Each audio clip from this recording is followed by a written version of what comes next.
오늘 우리에게 주신 하나님의 말씀은 시편 122편입니다.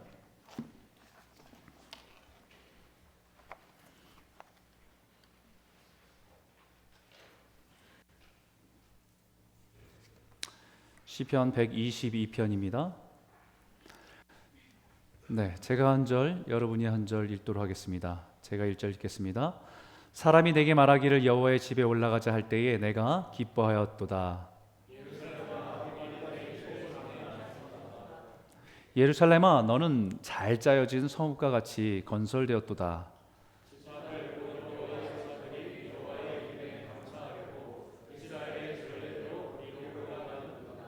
거기에 심판의 보좌를 두셨으니 곧 다윗의 집의 보좌로다.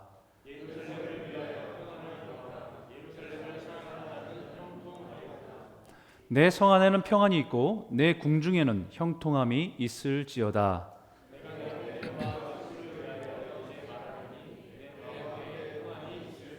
같이 읽겠습니다. 여호와 우리 하나님의 집을 위하여 내가 너를 위하여 복을 구하리로다. 아멘. 네. 지난주에는 우리 교회 성도님들이 많이들 아프셔서 얼굴을 못 뵀던 분들이 있는데 우리 주변에 좀 한번 보시고요. 지난주에 못 뵀던 분들은 특별히 이렇게 눈 인사도 맞추시면서 인사했으면 좋겠습니다. 축복합니다. 환영합니다. 네, 반갑습니다. 네, 감사합니다. 네, 여러분 우리 인생을 비유해서 여러 가지로 표현하는데요. 그 중에서 인생은 여행이다 라고 하는 그런 표현이 있습니다. 인생은 여행이다. 그래서 그런지 사람들은 여행을 통해서 우리 자신들을 돌아보는 시간을 갖습니다. 그리고 어떤 분들은 인생을 살다가 그 여행을 통해서 자신의 인생의 의미와 목적을 찾기도 합니다.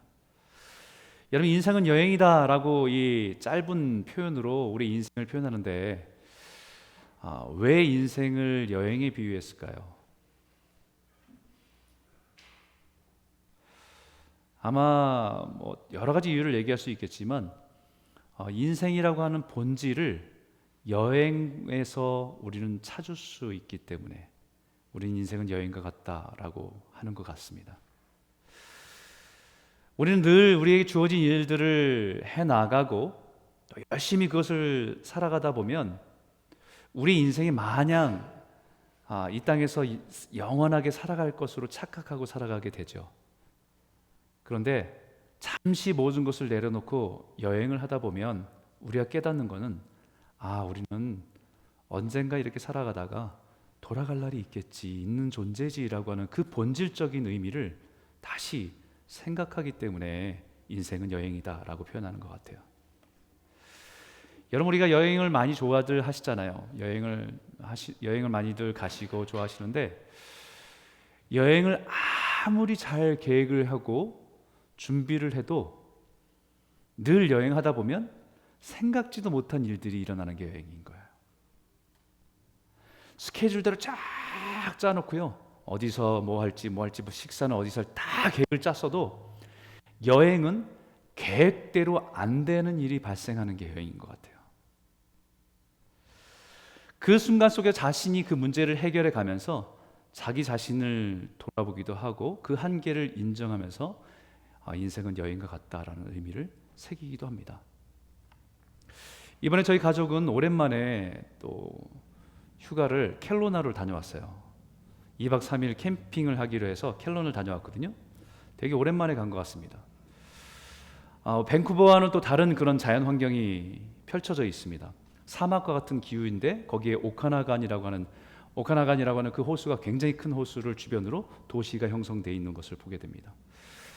그 호수 주변을 펼쳐지는 그런 광경들을 보면서 막 운전해서 그 호숫가를 이렇게 달려가면 처음에 우리 가족들이 뒤에서 와 너무 아름답다 막 계속 탄성을 지르는 거예요.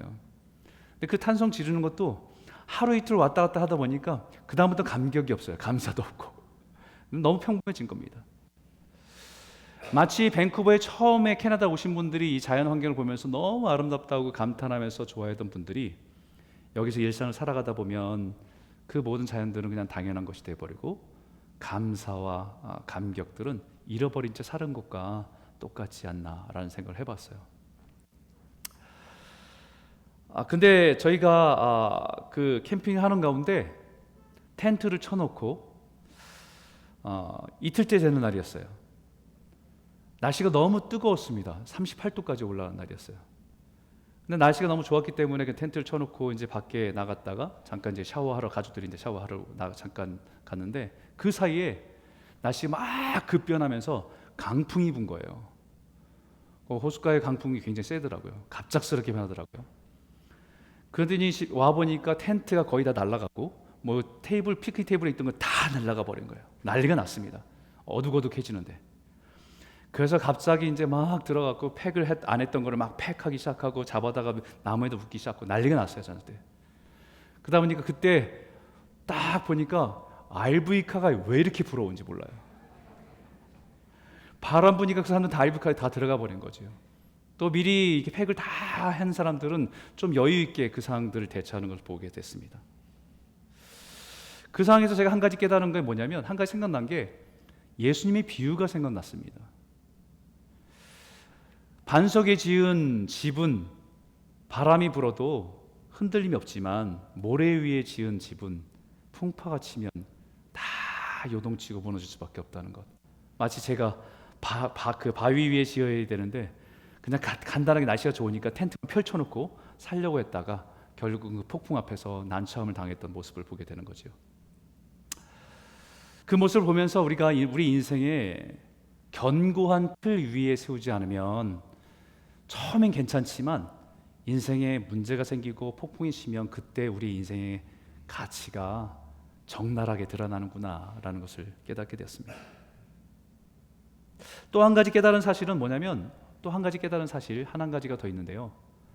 갑작스런 폭풍에 텐트가 다 날아갔어도 큰 문제가 아닐 수 있겠다라는 생각을 했습니다.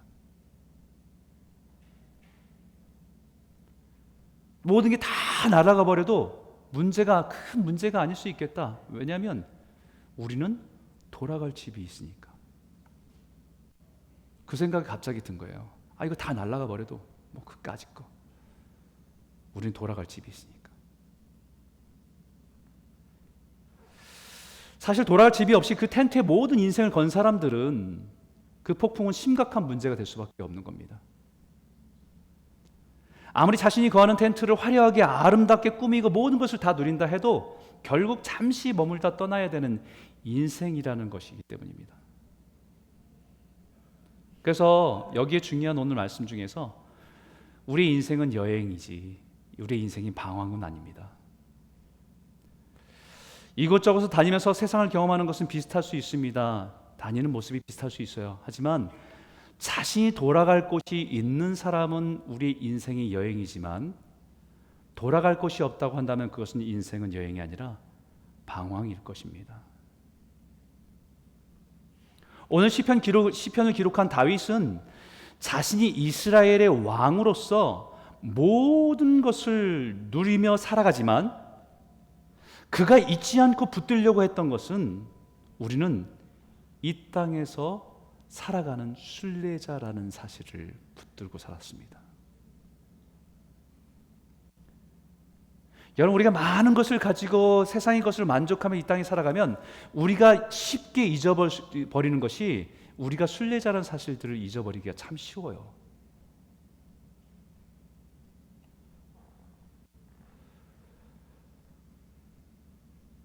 우리 인생은 돌아갈 곳이 없는 방황하는 인생이 아니라, 우리는 반드시 돌아가야 될 아버지 집이 있음을 기억하며 살아가는 순례자라는 것을 기억하며 오늘 시편을 노래하는 순례자의 노래입니다.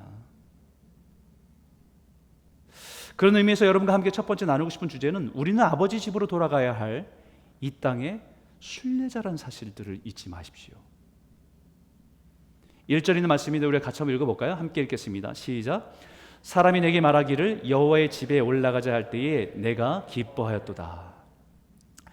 여러분, 이 순례자의 긴 여정 속에서 우리의 순례자로 살아가면서 아버지 집에 나아가 그것을 소망하며 살아가는 존재이지만, 우리가 그 아버지 집에 대한 흠모하고 사랑하는 것을 맛볼 수 있도록 허락하신 것이 예배이고 성전이라는 것입니다. 성전에 올라가는 노래, 성전에 올라가 드리는 예배입니다. 오늘 그 성전을 뭐라고 표현했냐면 여호와의 집, 아버지의 집이라고 표현했습니다. 성전은 여호와의 집입니다. 다시 말하면 예배하러 성전에 오르는 것은 하나님 아버지의 집으로 나아가는 발걸음이라는 것이죠.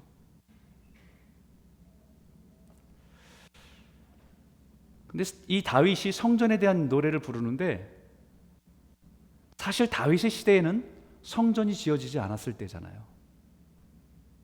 성전을 다 지을 수 있도록 성전을 짓고 싶은 마음은 간절했지만 하나님께서는 그것을 다윗이 아니라 다음 세대인 솔로몬에게 짓도록 하셨기 때문에 본인은 짓지 못하는 안타까움이 있었어요. 그래서 솔로몬이 성전을 지을 수 있도록 모든 걸 다 준비해 주는 사람이 다윗이었습니다. 성전은 없었어요. 그 성전은 없었지만 그 성전 대신에 뭐가 있었냐면 성막이라고 하는 텐트, 광야 속에서 예배할 수 있도록 만들어 놓은 성막이라고 한 것이 있었습니다. 그것을 향해서 나아가는 발걸음이 성전을 향해서 나아간다고 얘기합니다. 초라한 성막입니다. 보기에는 뭐 가죽으로 둘러싼, 정말 눈으로 보기에는 너무 초라한 것일 겁니다. 그러나 이 다윗의 눈에는 그 초라한 텐트가 아니라 그곳은 하나님 아버지께 나아가는 아버지 집으로 보았어요. 여호와의 집, 아버지의 집. 그렇기 때문에 그 예배하러 가는 그 순간이 이 다윗에게는 하나님께로 나아가는 기쁨과 기대가 있었기 때문에 기쁨을 가지고 나아갔다라고 고백하는 겁니다. 이게 예배자의 마음이에요. 하나님께서는 그 예배자의 그 마음을 기뻐하십니다. 우리도 개척해서 우리 여러 군데서 예배를 드려봤잖아요. 학교 짐에서도 예배 드려보고, 컨퍼런스 센터에서 예배 드려보고, 조금 시설이 잘 된 곳에서 예배 드려보고, 짐에서도 예배 드려보고, 어떤 곳은 우리가 참 편리하게 예배 드린 곳도 있고 어떤 곳은 굉장히 불편한 곳도 있었고, 그런 외형적인 건물에 어떤 우리에게 편리를 주는 것을 말하는 것이 아니라 그곳은 하나님을 만나고 하나님께 나아가는 자리이기 때문에 그것은 어떤 형편에 있든지 간에 소중한 것입니다. 오늘 우리가 이곳에 예배하러 나오는 우리의 마음도 동일합니다. 하나님 아버지 앞에 나아가는 것이 예배입니다. 이 메시지 성경에서 그 유진 피터슨 교수가 이 본문을 이렇게 해석했습니다. 영어로 번역했습니다. Let's go to the house of God. 하나님의 집으로 가자. My heart leaped for joy. 기쁨으로 뛰기 시작했다는 거예요. 하나님을 만날 기대를 하니까 기쁨으로 내 가슴이, 내 마음이 뛰기 시작했다는 거예요. 아버지 집에 돌아가는 것만으로도 생각이 우리 마음을 뛰게 했다는 것입니다. 우리 인생의 순례자같이 인생에서 살아가다 보면 우리는 세상에서 참 많이 지칠 때가 많아요. 참 많이 지치죠. 또 이민자로 살아가면서 얼마나 많이 고단합니까? 우리가 그런 마음을 가지고, 상한 마음을 가지고 있을 때에 하나님의 성전으로 향해 나아갈 때, 우리 하나님의 임재 가운데 나아갈 때 우리 마음은 하나님의 그 품 안에서 우리는 얻을 위로와 은혜를 기억하기 때문에 우리의 영혼은 기뻐 뛰어야 한다는 것입니다. 그런 의미에서 여기에 표현하는 것이 성전은 올라가는 곳입니다. 성전은요, 올라가야 하는 곳이에요. 세상의 중요한 모든 것들을 내려놓고 힘써서 올라가야 하는 곳이 성전입니다. 세상에서 우리가 몸과 마음이 지치면 올라가는 것이 부담이 되죠. 몸도 피곤하고 마음도 지쳐 있으니까. 그럼에도 불구하고 성전은 올라가야 하는 곳이에요. 올라가기 위해서 우리 마음을 다시 한번 붙들고 무릎에 힘을 주고 오르는 것이 믿음이고 순종이기 때문입니다. 많은 분들이 산을 오르다 보면 정상에서 누리는 그 기쁨과 감격을 누리기 위해서는 반드시 올라가야 되는 과정들이 있는 것처럼 아래에서는요, 저 밑에서는 그 감격을 모르잖아요. 하나님의 성전에 올라갈 때는 우리 아무리 마음이 무너지고 힘들어도 마음을 다시 새롭게 하나님께 그 성전에 올라가면 하나님이 그곳에서 우리에게 주신 은혜로 인해서 회복이 되고 치유가 되고 감격하는 것이 예배입니다. 근데 오늘날 우리가 참 예배가 많이 무너졌습니다. 그렇죠? 코로나로 인해서 3년이라는 시간들이 우리가 직접적으로 간접적으로 우리가 경험하면서 많은 것이 무너졌어요. 오프라인, 온라인 예배가 그때는 어쩔 수 없는 우리의 필요의 선택이었지만, 그러나 이제는 그것이 우리의 편의에 의해서 선택되어지는 예배가 될 때가 참 많아요. 많은 분들이 고민합니다. 많은 목회자들이 고민을 해요.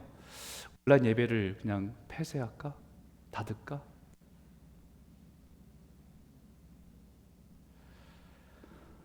우리 얼마나 우리 이 예배가 자기중심적이 되었는지 몰라요. 조금만 우리가 피곤해도 오늘 온라인 예배 드려야 되지라고 하는 자기중심의 선택이 되는 대체 예배가 되는 것이 얼마나 많지 모릅니다. 예배는요, 올라가는 겁니다. 그리고 2절입니다. 우리 한번 2절 한번 같이 읽어볼까요? 함께 읽겠습니다. 시작. 예루살렘아 우리 발이 내 성문 안에 섰도다. 마침내 이 다윗이 예루살렘을 향해서 아버지 집을 향해서 나아가면서 마침내 성문 앞에 서게 되었다는 것입니다. 여러분, 이사야 선지자가 하나님의 메시지를 가지고 이스라엘 백성들의 죄악을 지적할 때 하나님의 말씀을 대언해서 표현합니다. 그때 이스라엘 백성들의 영적인 가장 심각한 문제는 그 이스라엘 백성들의 모습이 내 마당만 밟고 감이라라고 표현했어요. 성전에 나왔습니다. 절기마다 나왔습니다. 제사를 드렸습니다. 하지만 하나님 눈에는 몸만 왔다 가는 종교 행위가 되었다는 것입니다. 눈도장만 찍고 가는 형식적인 모습이 되었다는 것입니다.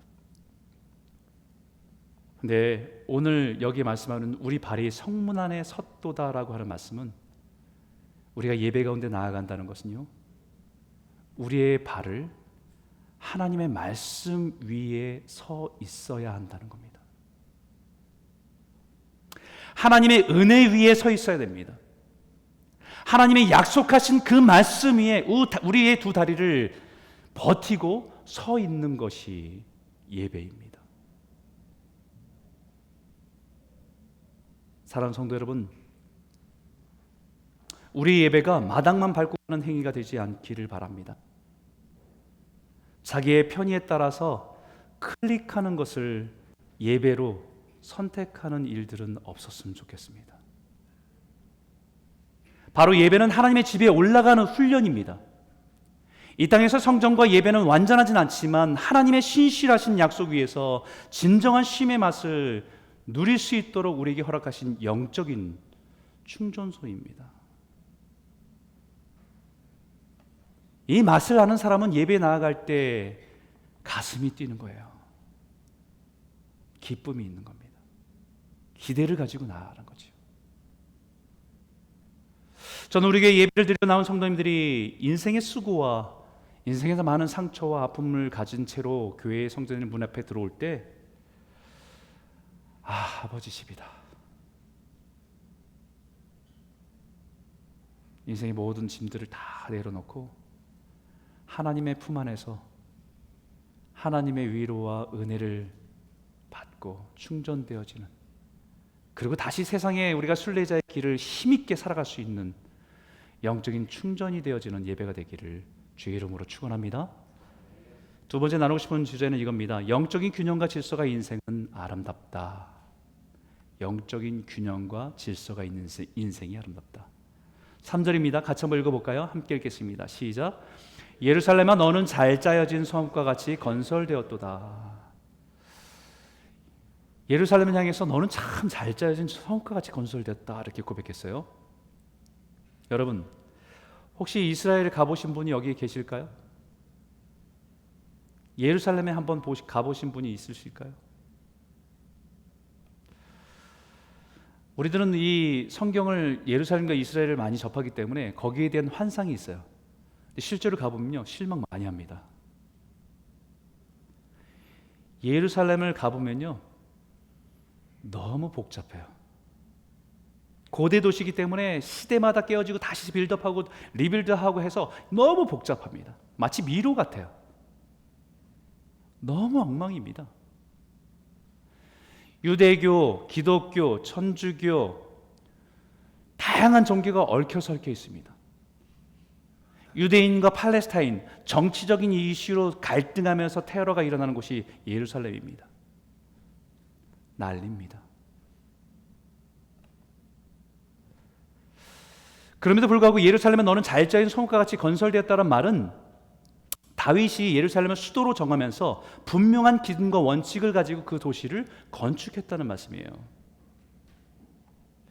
여러분, 여기 두 그림을 준비했는데, 이게 첫 번째 그림은 다윗이 예루살렘을 수도로 정하고 다윗의 성을, 예루살렘 성을 만든 그림입니다. 그 중간에 다윗의 궁을 만들었습니다. 그 오른쪽에 있는 그 언덕은 여러분, 그 구약의 아브라함이 이삭을 하나님께 제물로 드렸던 모리아산이 있는 그 언덕입니다. 나중에 그 언덕에 솔로몬을 통해서 성전을 세울 것을 미리 생각을 하고 그 자리를 비워놨던 거예요. 그리고 나서 그 솔로몬이 거기에 예루살렘 성전을 그곳에 짓게 한 겁니다. 보통 왕들은 자신의 왕궁을 가장 안전하고 위치가 좋은 곳에서 모든 것을 내려다볼 수 있는 곳에 건축을 합니다. 하지만 다윗은 예루살렘이라는 도시가 성전을 중심으로 잘 짜여진 모습으로 이 도시를 건설했어요. 너는 잘 짜여진 이 말은 예루살렘이라는 도시가 예루살렘 성전 중심으로 잘 짜여진 아름다운 도시라는 말입니다. 자신의 왕궁보다도 예루살렘 성전을 고려하고 그 모든 것들을 거기에 따라서 배치를 한 거예요. 이 잘 짜여졌다는 말은 통일성 있게 조밀하게 촘촘하게 아름답게 견고하게라는 의미입니다. 사실 예루살렘을 그 당시에 다른 도시에 비하면, 고대 도시에 비하면 초라합니다. 그렇게 화려하지 않아요. 그럼에도 불구하고 다윗이 예루살렘을 잘 짜여진 아름답고 견고한 성읍이라고 표현한 것은 영적인 의미입니다. 이것은 순례자의 삶에, 우리의 순례자의 삶의 인생의 가장 중심에 뭐가 있어야 되는지를 말하는 거예요. 예배가 있는 삶입니다. 우리 인생의 가장 중심에 하나님께 예배하는 삶이 가장 중심에 있어야 되는 것을, 그리고 다른 것들이 그 다음 것들로 잘 짜여진 것이 아름다운 인생이다라는 거예요. 여러분, 미국의 시인 롱펠로가 이런 말을 했습니다. 인생은 시간의 울타리 안에서 집을 짓는 건축자이다. 우리 주어진 인생의 시간이라고 하는 한계 속에, 그 틀 속에서 우리는 우리 각자의 자기의 성을, 자기의 인생의 도시들을 만들어가는 것이 우리 인생이라는 거예요. 그러면 여러분들이 한번 생각해 보십시오. 여러분의 각자의 인생 속에서 다윗이 예루살렘을 한 도시를 만들어가는 것처럼 여러분의 인생을, 도시를 건축하는 것에 비유한다고 한다면 그 도시의 가장 중심에 무엇이 있습니까?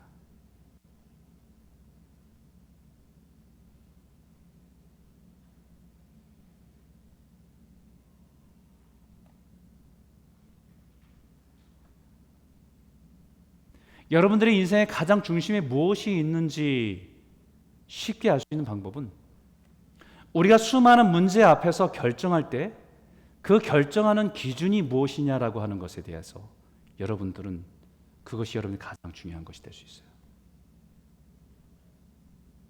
만약 내가 돈을 가장 중요하게 여기는 사람이라고 한다면 여러분의 인생이라고 하는 도시의 가장 중심에 돈이라고 하는 것을 딱 놓고 그 다음에 관계, 성공, 자녀들 모든 것들이 배치가 돼 있을 겁니다.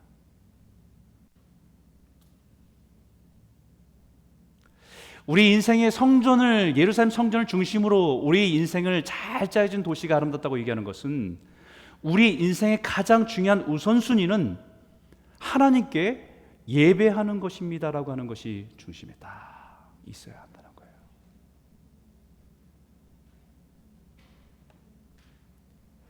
그래서 그 의미를 잘 살려서 유진 피터슨 교수가 메시지라는 성경에서 이렇게 번역했습니다. Jerusalem well built city, built as a place for worship. 잘 짜여진 도시다. 마치 예배하기 너무 좋은 도시다.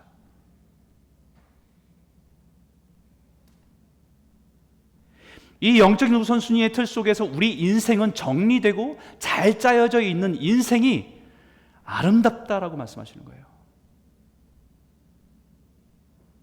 아무리 화려한 것들로 치장하고 꾸며도 그것을 붙들고 있는 것이 썩은 것이거나 견고한 것이 아니면 우리 인생의 모든 것은 다 무너지고 말 것입니다. 성전에서 예배는 우리의 삶을 붙들어주는 기둥입니다. 그 기둥을 중심으로 내 인생의 여러 가지 것들을 엮어가는 것이죠.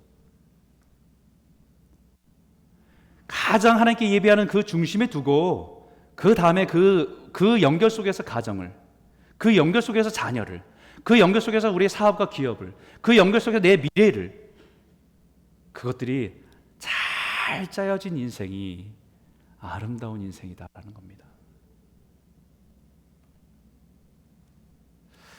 예수님이 이것을 집 짓는 비유에 대해서 건축에 대해서 비유하셨습니다. 기초를 모래 위에 세운 집은 아무리 호화스럽고 지어도 인생이 예상치 못한 비가 오고 바람이 불 때 무너져 버린다고.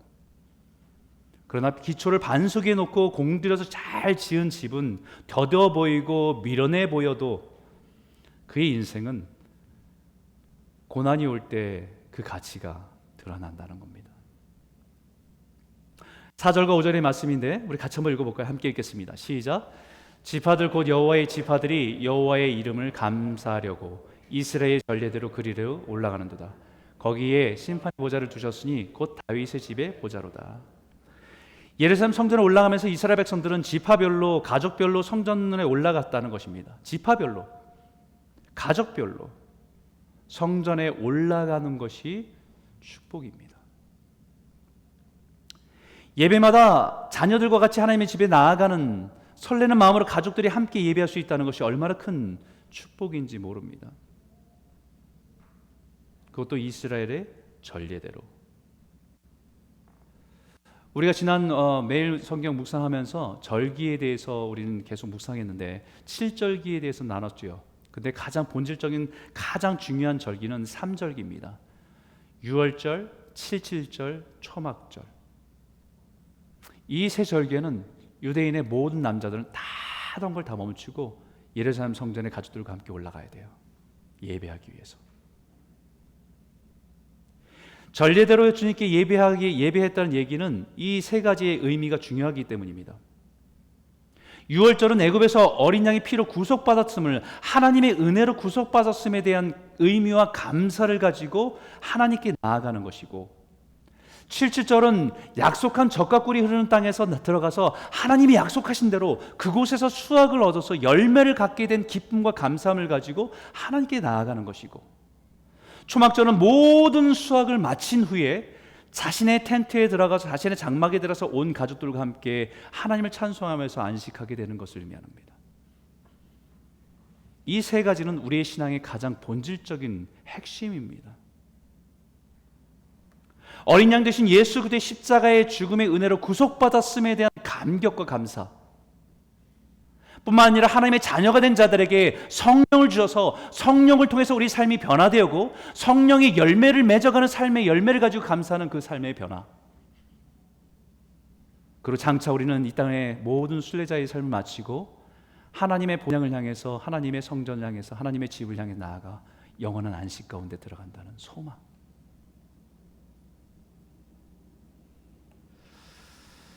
이 세 가지에 대한 감사는 이 땅의 순례자로 살아가는 우리들이 잊지 않고 간직하며 살아가야 되는 것이기 때문에 그런데 우리가 살아가면서 늘 좋은 일만 있지는 않지요. 좋은 일만 있을 때도 있지만 그렇지 못할 때도 참 많습니다. 그렇기 때문에 본문에 여호와께 감사하려고라고 되어 있어요. 이 말은 의지적으로 감사하려고 성전을 향해서 올라간다는 것입니다. 감사로 예배드리라는 말씀은 내 삶 속에 감사한 것을 찾아서 하나님 앞에 나아가는 것도 말하지만 상황으로 감사할 것이 없지만 의지적으로 감사하려고 예배하는 것, 그것까지도 포함한다는 것입니다. 현실적인 삶에서는 낙심된 일이 많고 근심된 일들이 가득하고 그럴 때 하나님의 성전에 예배로 나아가는 성도는 그럼에도 불구하고 하나님의 구속하심에 대한 감사, 성령님의 동행하심에 대한 감사, 그리고 우리가 돌아갈 본향 아버지 집을 바라보면서 감사, 그렇게 감사하며 예배하는 것이 하나님을 영화롭게 하는 것이다 라고 말씀하세요. 바로 그 예배 속에서 우리는 하나님의 선하심을 바라보게 됩니다. 5절에 말하는 것처럼 심판의 보좌를 두셨도다, 다윗의 집의 보좌라는 말은 우리는 예배를 통해서 우리의 삶의 내 기준을 갖고 있던 것들을 내려놓게 돼요. 삶의 옳고 그름에 대한 내가 가지고 있던 기준을 내려놓게 됩니다. 세상 사람들이 말하는 옳고 그름에 대한 기준을 내려놓게 됩니다. 하나님의 보좌 앞에서 주님이 보시기에 좋은 것들이 무엇인지를 알기 위해서. 그렇기 때문에 예배 중심으로 그 삶에 짜여진 삶은 통일성을 가지고 그 온전함 가운데 나아갈 수 있다는 것입니다. 우리 일주일의 스케줄을 막 우리 정리할 때 제일 먼저 예배가 흔들리지 않으셔야 돼요. 그리고 우리의 만남들이, 우리의 일이, 우리 자녀들이 그렇게 살아간 삶은 통일성이 있습니다. 우리의 삶의 하루를 생각해 보십시오. 하루를 생각할 때 정신없이 시작돼서 밀려오는 일에 하는 하루가, 하루를 예배 가운데 하나님 앞에서 우리 잠잠히 우리 자신을 돌아보면서 시작한 하루가 어떻게 갖출 수 있겠어요?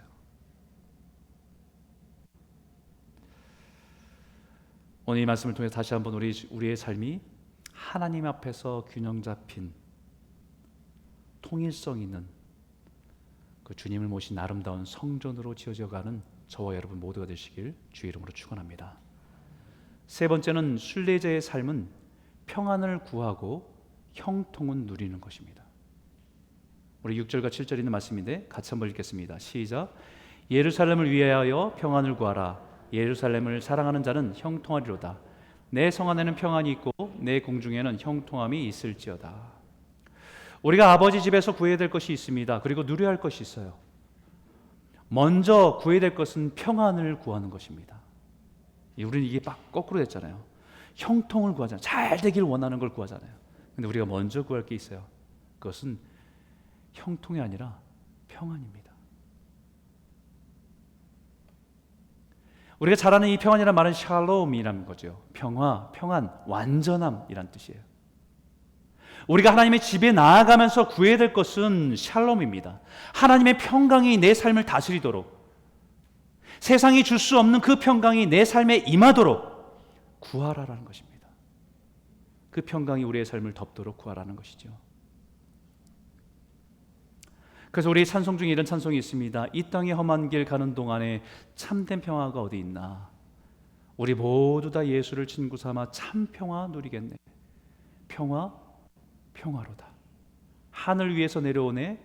그 사랑의 물결이 영원토록 내 영혼을 덮으소서. 오늘 이 평안이 저와 여러분의 심령 깊은 곳에 가득 채워지는 은혜가 있기를 주의 이름으로 축원합니다. 예배를 통해서 평안을 누린 사람이 세상의 순례자의 길을 걷는 동안에 누리는 삶의 축복이 있다고 한다면 그것은 형통함입니다. 성공, 부유함, 또 형통이라는 의미가 샬라라고 하는 단어예요. 재미있는 것은요, 이 샬라라는 단어가 샬롬이라는 단어에서 파생된 단어라는 거예요.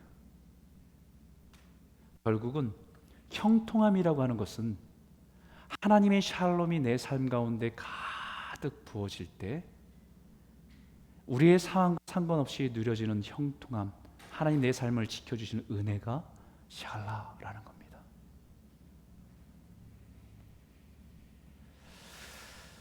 아무리 많은 재산을 가지고 있어도, 부를 가지고 있어도, 명예를 누리고 있어도 샬롬이라고 하는 은혜가 없다고 한다면 그것은 고통일 겁니다. 바로 순례자의 삶은 이 땅에서 물질적인 풍성함이 주는 만족을 바라보며 살아가는 사람이 아니라 먼저 예배 가운데 평안을 구하고 그 은혜로 살아가는 사람들이라는 것이죠. 그러면 그 샬롬의 은혜가 내 삶 가운데 부어지게 하고 누려지는 은혜가 형통함이기 때문입니다. 성경 요셉이 보디발 아내의 유혹을 거절했을 때 감옥에 갇히게 됩니다. 그때 성경은 39장 2절에 이렇게 말합니다. 여호와께서 요셉과 함께 하심으로 그가 형통한 자가 되어. 감옥에 갇혀 있지만 하나님 보실 때는 샬라라고 하는 형통의 복을 누리고 있다라는 겁니다.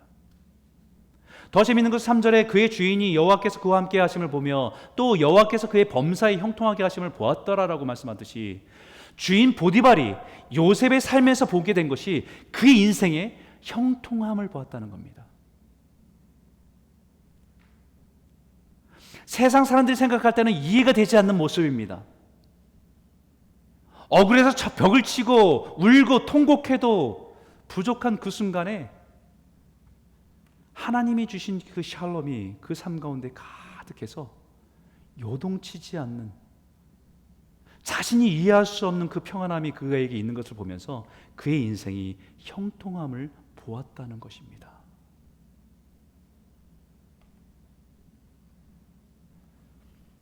그것이 어디에서 나왔다고요? 예배에서, 아버지 집에서.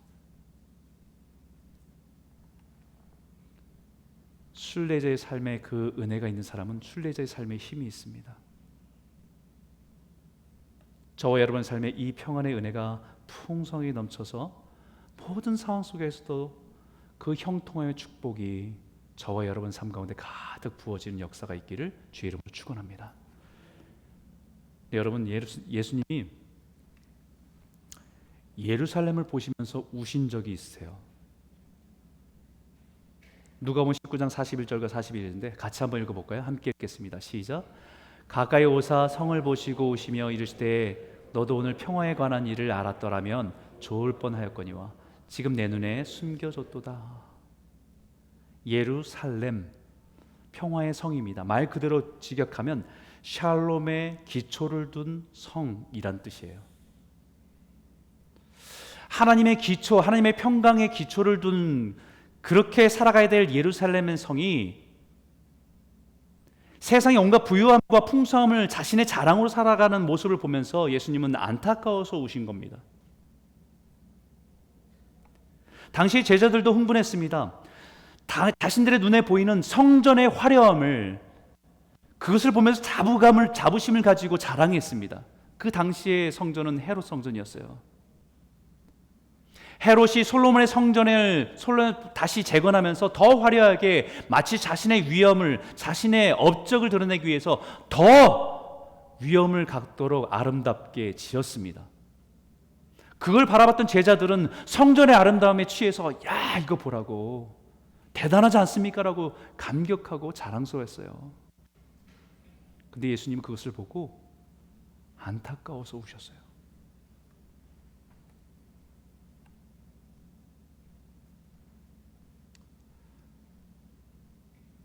샬롬에 기초한 성인데 하나님의 샬롬이 아니라 세상이 주는 만족으로 채워진 것을 보고 슬퍼하신 겁니다.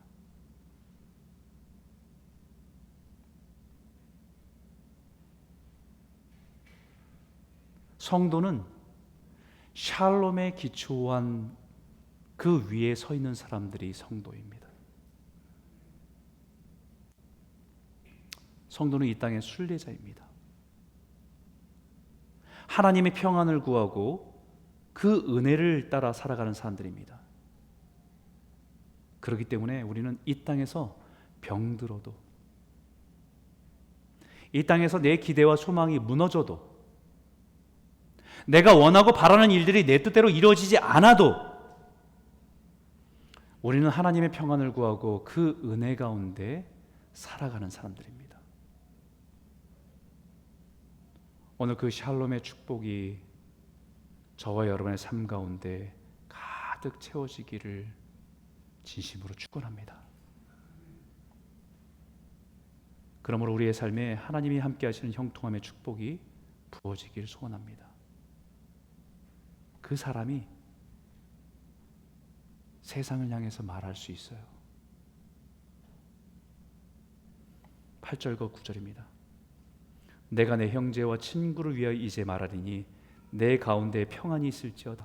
여호와 우리 하나님의 집을 위하여 내가 너를 위하여 복을 구하리로다. 세상을 향해서 하나님의 평안을 가지고 있는 자가 그 복을 말할 수 있습니다.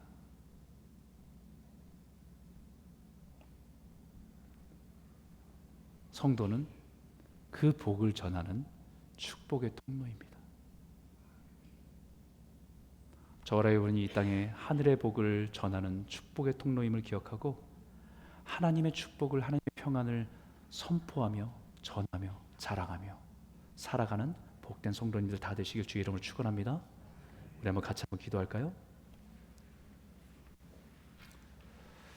이 시간 우리 말씀을 붙들고 기도했으면 좋겠습니다.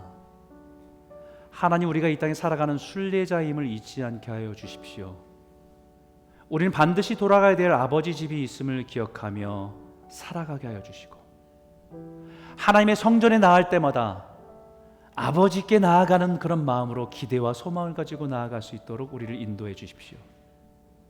우리의 삶의 중심에 예배를 두게 하여 주시고, 우리의 모든 삶의 영역이 그 예배 속에서 연결되어져서 균형이 있고 조화로운 아름다운 인생으로 빚어질 수 있도록 인도하여 주실 줄 믿습니다. 하나님의 평안을 구하고 그 은혜 가운데 살아가게 하셔서 요동치는 이 세상 속에서도 우리가 하나님의 주시는, 함께 하시는 그 형통함을 누리는 성도가 되게 하셔서 불안 가운데, 두려움 가운데 세상을 향해서 하나님의 평안을 전할 수 있는 하나님의 축복의 통로가 될 수 있도록 우리를 사용하여 주시옵소서. 우리 한번 같이 한번 말씀을 기억하며 기도하기 원합니다. 함께 기도하겠습니다. 살아계신 하나님 아버지, 감사합니다. 하나님 아버지, 오늘 이 말씀을 통해서 우리가 다시 한번 이 땅에 살아가는 순례자임을 기억하며 나아가게 인도하여 주시옵소서. 순례자가 하나님 앞에 예배할 때 하나님 아버지의 집으로 나아갈 때마다 기대와 소망을 가지고 나아가게 하여 주시고, 장차 우리가 하나님 아버지의 집으로 가는 것을 소망하며 기쁨으로 나아가는 저희들 되게 인도하여 주시옵소서. 한 번의 예배가 그 형식적으로 드리는 예배가 아니라 정말 주님 아버지께 나아가는 예배 되게 하여 주셔서 그 아버지 앞으로 나아가는 우리 삶의 그 풍성함 속에서 우리 삶이 녹아지고 다시 부여지고 채워지는 은혜가 있도록 인도하여 주시고 붙잡아 주시옵소서. 주님이 예루살렘 바라보시면서 안타까워오셨던 것처럼 하나님의 평화가 있어야 될 그 땅 가운데 평화가 하나님이 주신 평안이 아니라 세상이 주는 물질적인 풍성함으로 인해서 자랑하고 살아가는 그 모든 것들을 바라보며 안타까워하셨던 것처럼 오늘 우리의 모습이 그와 같지 않은지를 돌아보게 하여 주시고 우리가 하나님의 평안을 누리며 그 형통함을 가지고 살아가는 성도들로 설 수 있도록 인도하여 주시고 붙잡아 주시옵소서. 하나님 아버지, 우리가 이 땅 가운데 아버지 요동치며 불안 가운데 있는 성도들을 향해서 세상에 아버지 있는 아버지 백성들을 향해서 하나님의 복음을 전하기 원합니다. 그 평안을 전하기 원합니다. 하나님, 우리가 축복의 통로로 사용되는 은혜가 있게 인도하여 주셔서 하나님, 우리를 다스려 주시고 그 평강과 기쁨이 우리 가운데 가득 채워져서 우리의 삶을 통해서 강물과 같이 나는 복음의 능력들이 곳을 적시며 하나님의 복음을 나아갈 수 있도록 인도하여 주시옵소서. 하나님의 교회가 아버지 평화의 터전이 되게 하여 주시고 그 기치 위에 견고하게 세워지는 교회가 될 수 있도록 인도하여 주시옵소서.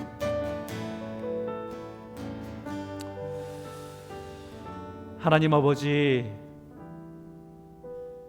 예수님께서 예루살렘 바라보시면서 우셨던 것처럼 사람들은 그 화려함과 부유함을 취해서 만족하고 자랑하고 살아가는 그 모습 안에 하나님의 진정한 평안이 없음으로 인해서 안타까워하시며 우셨던 모습이 이 시대 하나님 교회와 성도를 바라보시는 하나님의 눈은 아닌지, 우리의 모습이 그와 같진 않은지 이 시간 돌아보게 하여 주시고, 하나님 우리가 이 땅에 살아가는 순례자임을 잊지 않으며 우리가 아버지 집을 바라보고 잠시 하나님의 성전을 예배할 때마다 그 아버지의 풍성함이 우리의 삶을 채우는 은혜를 가지고 살아갈 수 있도록 인도하여 주시옵소서.